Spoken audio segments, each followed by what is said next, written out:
Assalamualaikum warahmatullahi wabarakatuh. Kami akan menjelaskan hasil diskusi kami tentang sejarah perkembangan iptek di dunia dan di Indonesia dan apa yang mendasari diperlukannya teknologi.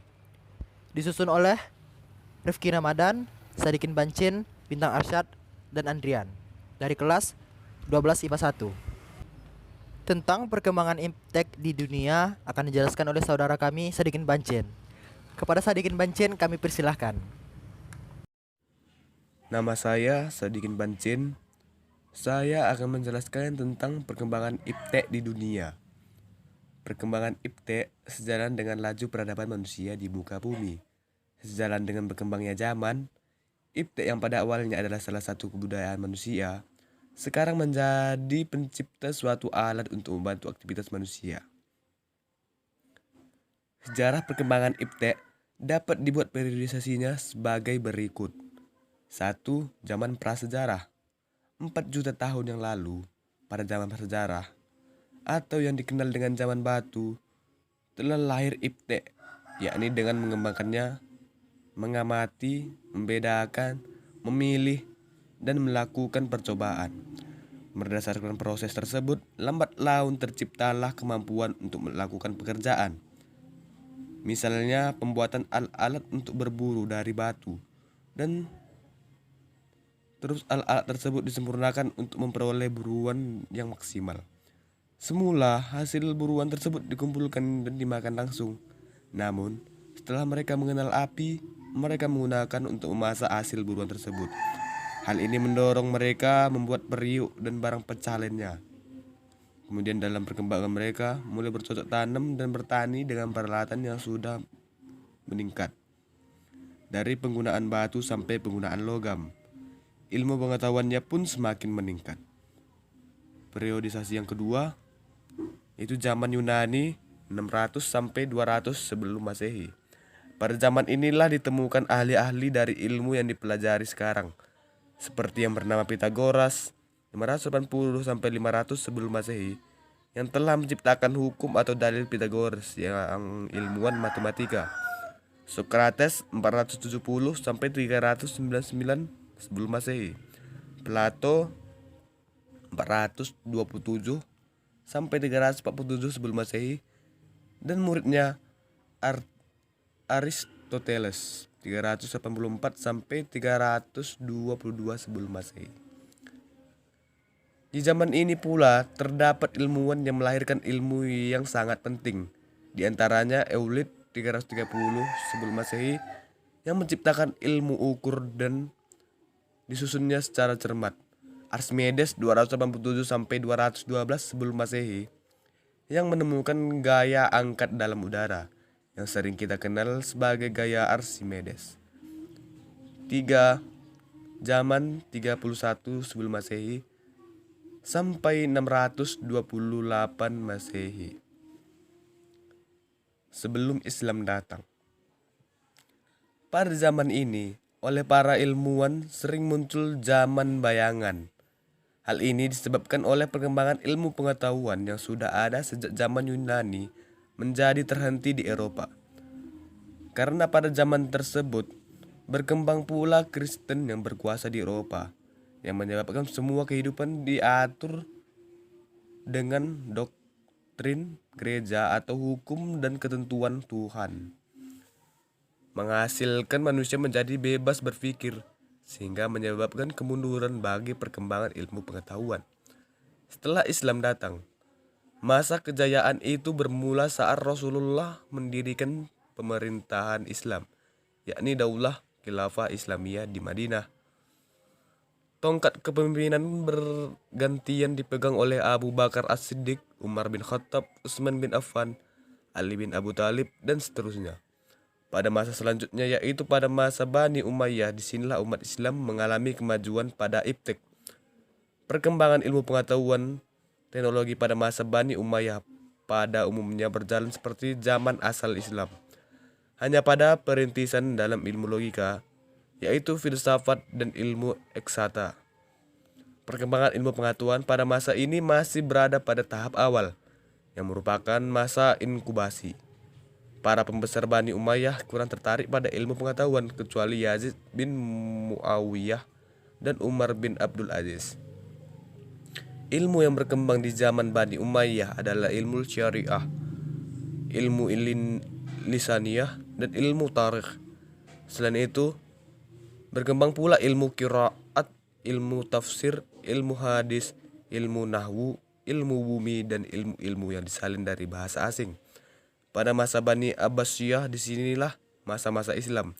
Lahirlah pada masa ini cukup banyak penyair, pujangga, ahli bahasa, ahli sejarah, ahli hukum, ahli tafsir, ahli hadis, ahli filsafat, ahli bangunan, dan sebagainya. Masa Daulah Abbasiyah adalah masa di mana umat Islam mengembangkan ilmu pengetahuan, suatu kehausan akan ilmu pengetahuan yang belum pernah ada dalam sejarah.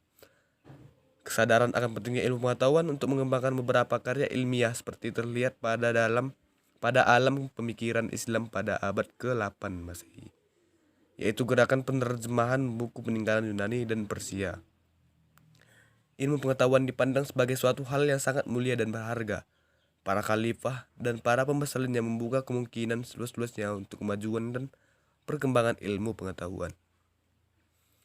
Pada umumnya, khalifah adalah para ulama yang mencintai ilmu, menghormati sarjana, dan memuliakan pujangga. Dan yang keempat adalah periodisasi yang terakhir, yaitu zaman modern, 1518 Masehi sampai sekarang. Perkembangan di zaman modern ini diawali dengan perkembangannya zaman Renaissance. Masa ini merupakan lahir dan berkembangnya kembali Yunani dan Romawi. Perkembangan pada masa ini tidak terlepas dari fase sebelumnya, yakni perkembangan iptek pada masa kekuasaan Islam. Pada zaman ini, ilmu pengetahuan tidak hanya diklasifikasikan lagi, tapi memahami sesuatu atau benda-benda itu memiliki susunan atau aturan yang ada hukum-hukumnya. Pada masa ini, juga segala ilmu pengetahuan yang sudah pada masa-masa sebelumnya kembali diperbaiki jika terjadi kesalahan. Seperti teori Aristoteles yang menyatakan bahwa matahari yang mengelilingi bumi atau geosentris dibantah oleh Kopernikus dan Galileo yang telah menetapkan prinsip matahari sebagai pusat tata. Itulah dia tentang penjelasan sejarah perkembangan iptek di dunia. Dan selanjutnya yaitu perkembangan iptek di Indonesia yang akan dilanjutkan oleh rekan kami, yaitu Rifki Ramadan. Kepada Rifki Ramadan dipersilahkan. Nama saya Rifki Ramadan, saya akan melanjutkan perkembangan iptek di Indonesia. Berbicara tentang perkembangan iptek di Indonesia, tentu tak lepas lebih dari peran teknologi informasi yang terus berkembang. Setelah satu di antara negara berkembang di Asia, penggunaan teknologi di Indonesia tergolong pesat. Berbagai usaha untuk memajukan kualitas iptek di Indonesia pun dilakukan. Beberapa produk buatan anak bangsa pun diakui dunia. Misalnya teknologi konstruksi sistem cakar ayam, jembatan sosro bahu hingga teknologi jaringan 4G. Berikut adalah beberapa contoh perkembangan ilmu, pengetahuan, dan teknologi di Indonesia, antara lain satelit. Di antara kamu tentu sudah tahu kan kalau Indonesia punya satelit. Satelit milik Indonesia melalui sistem komunikasi satelit domestik SKSD Palapa. Satelit ini dibangun melalui sistem komunikasi yang dikendalikan Indonesia sejak tahun 1974 dan berakhir pada tahun 1976. Sistem satelit Palapa ini memungkinkan Indonesia mengakses berbagai informasi melalui sinyal yang dipancarkan ke berbagai perangkat elektronik seperti televisi, radio, telepon, dan sejenisnya. Telepon seluler. Jauh sebelum smartphone yang kamu miliki sekarang, teknologi telepon seluler sudah dikenal di Indonesia sejak tahun 1990-an. Saat itu, penggunaan teknologi ponsel memang masih sederhana, yaitu hanya membatasi untuk melakukan dan menerima panggilan, hingga mengirim pesan singkat Short Message Service (SMS).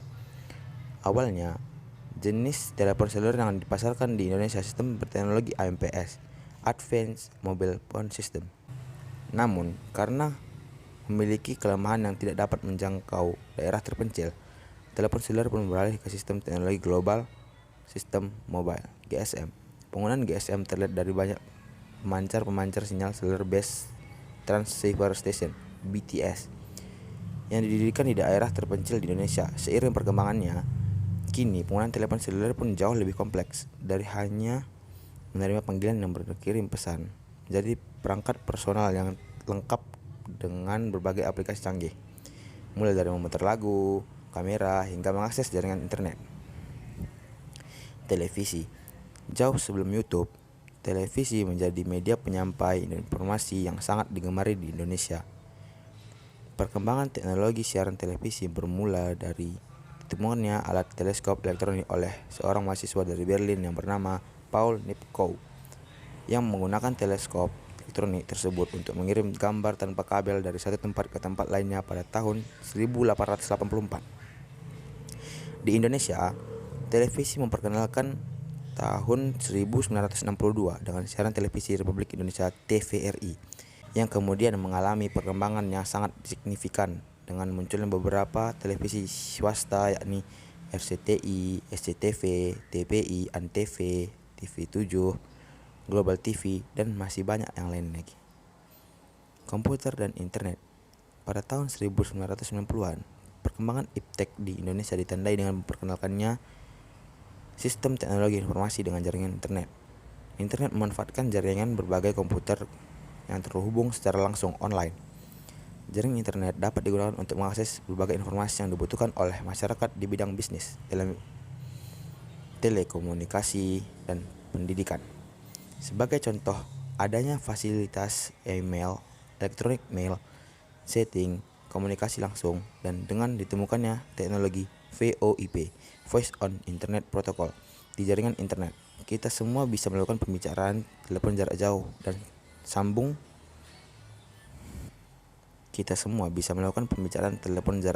dan sambungan langsung internasional yang mudah dan murah. Di bidang perdagangan, bisa juga membuat situs internet website untuk mempromosikan produk dan jasa di internet. Selanjutnya, produsen dan konsumen dapat melakukan transaksi dagang atau aktivitas jual beli produk dan jasa melalui jaringan internet yang disebut dengan e-commerce. Teknologi 4G. Membahas jaringan internet dan seluler tentu tak lepas dari teknologi 4G. Siapa sangka teknologi jaringan dengan koneksi cepat ini ditemukan oleh orang Indonesia? Ya, benar sekali, teknologi 4G ternyata ditemukan oleh profesor muda asal Kediri, Jawa Timur bernama Profesor Dr. Khairul Anwar. Di Indonesia, nama Prof. Khairul mungkin tidak terlalu terkenal. Namun, siapa sangka beliau begitu terkenal di Jepang dan negara lainnya. Profesor lulusan Teknik Elektro ITB tahun 2000 ini melanjutkan studi di Nara Institute of Science Teknologi Jepang. Saat kuliah di Jepang ini, Khairul Anwar menemukan teknologi jaringan internet yang lebih cepat dari teknologi 3G. Pahami friend, keren kan? Lewat temuannya, seluruh pengguna internet di dunia merasakan manfaat begitu besar, yaitu kecepatan transfer data dan efektivitas penggunaan perangkat seluler. Perkembangan teknologi transportasi. Selain perkembangan teknologi komunikasi, Indonesia juga mengalami perkembangan di bidang transportasi sebagai berikut. Transportasi darat. Transportasi darat dimulai dengan adanya jalan tol besar pada tahun 1973 untuk menghubungkan daerah-daerah terpencil. Jalan tol pertama yang dibangun pada tahun 1973 adalah jalan tol Jakarta Bogor ke Ciawi, dan masih banyak lagi pembangunan jalan tol yang masih berlangsung hingga sekarang. Selain jalan tol, pada tahun 1995 telah diresmikan penggunaan kereta api ekspres yang memiliki 120 km per jam Jakarta ke Surabaya, yang awalnya dicapai dalam waktu 14 jam dapat disingkat hanya 9 jam. Berkat perkembangan iptek, sampai sekarang transportasi di Indonesia berkembang lagi dengan dioperasikannya KRL, kereta rel listrik, Jabodetabek, LRT dan MRT. Transportasi laut.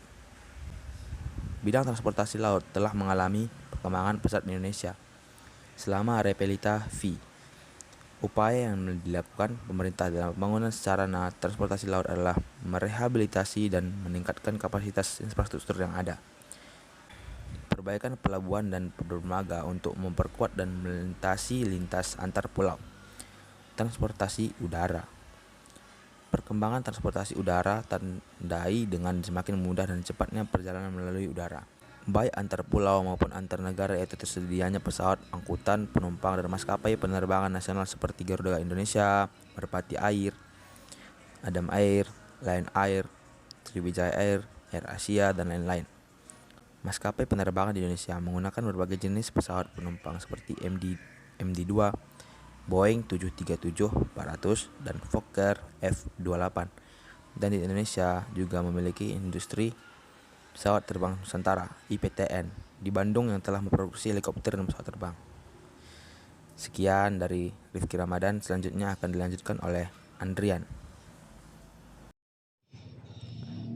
Nama saya Andrian, saya ingin menyebutkan dampak dari perkembangan iptek di Indonesia. Perkembangan iptek di berbagai bidang tentunya membawa dampak bagi perubahan kehidupan manusia, baik dampak positif maupun dampak negatif. Adapun dampak positif perkembangan iptek adalah menyediakan berbagai kemudahan, mempercepat dan mempermudah proses informasi dan distribusi dalam kegiatan ekonomi, menambah efektivitas dan efisiensi dalam interaksi sosial masyarakat, peningkatan di bidang produksi, menambah pengetahuan dan wawasan, perusahaan atau industri dapat menjual lebih luas lagi, bersaingnya harga barang di pasar global, peningkatan kualitas pendidikan. Sedangkan beberapa contoh dampak negatif perkembangan iptek adalah munculnya kejahatan baru khususnya cybercrime, berkembangnya sifat konsumtif, hilangnya budaya tradisional, menumbuhkan kecenderungan sikap antisosial, munculnya hoaks atau berita bohong dan disinformasi. Perkembangan teknologi saat ini memang sudah sangat pesat. Semua orang tidak akan lepas dari perkembangan teknologi. Tetapi, apakah perkembangan teknologi sudah sesuai dengan nilai-nilai Pancasila? Dan apakah sikap kita sudah menerapkan nilai-nilai Pancasila dalam menggunakan teknologi?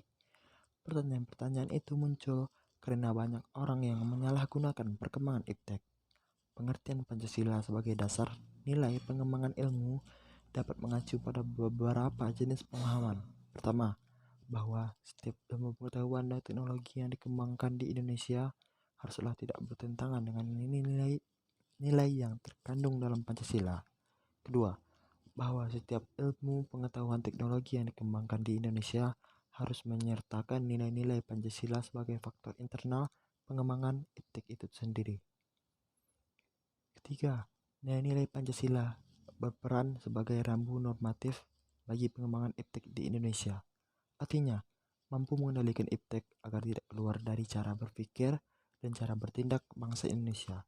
Keempat, bahwa setiap pengembangan iptek harus berakar dari budaya dan ideologi bangsa Indonesia sendiri atau yang lebih dikenal dengan istilah indigenisasi ilmu atau mempribumian ilmu.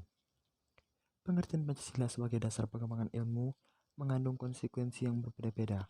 Pengertian pertama, bahwa iptek tidak bertentangan dengan nilai-nilai yang terkandung dalam Pancasila, mengandung asumsi bahwa iptek itu sendiri berkembang secara otonom.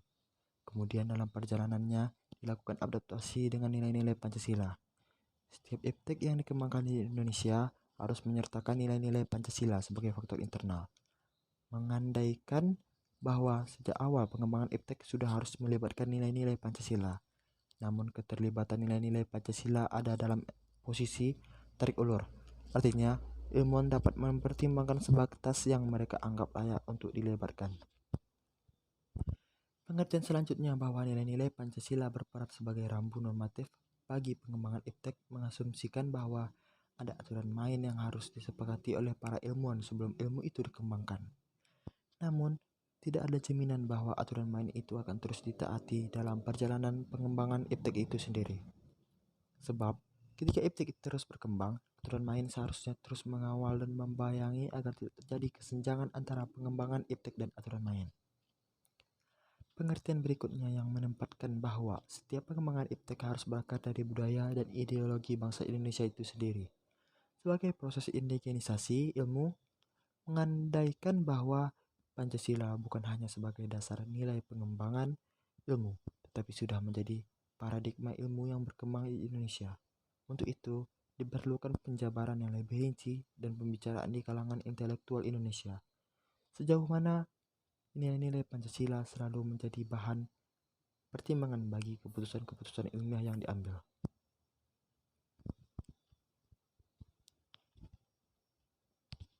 Pentingnya Pancasila sebagai dasar pengembangan ilmu dapat ditelusuri ke dalam hal-hal sebagai berikut.